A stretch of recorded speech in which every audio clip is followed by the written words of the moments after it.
Hey everyone, welcome back to Alpha Insights. I'm Harper, ready to break down today's market-moving headlines. And hey, if you have questions while you're listening, drop them at stockalpha.ai. And I'm Asher. Good to be here. Markets are open today, so we've got fresh price action to pair with the policy news. Big theme right now.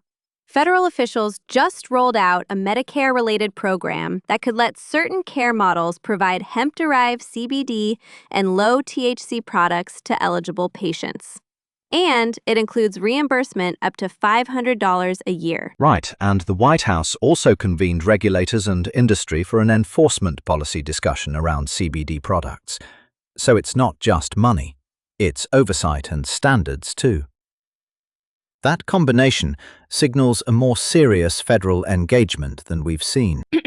Now, that sounds like a win for legitimacy and potential mainstream channels. But the rollout hit a snag immediately. Exactly.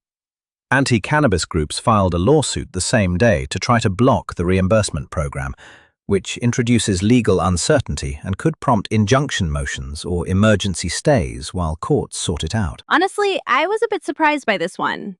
State-level moves add more noise.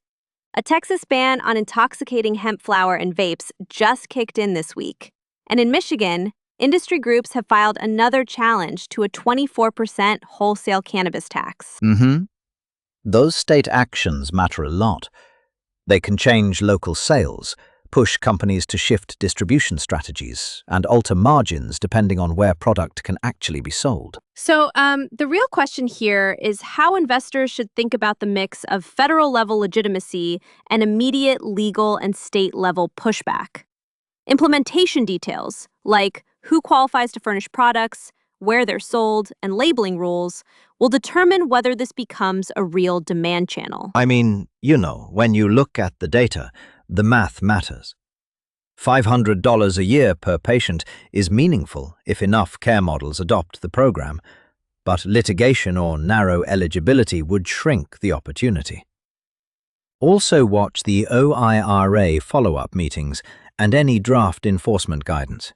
That will shape compliance costs for companies. Interesting. Yeah, that's a good point. On the market front, traders are already pricing in policy shifts. Keep an eye on cannabis-focused exchange-traded funds and names like Tilray, and watch volume and sentiment as headlines hit.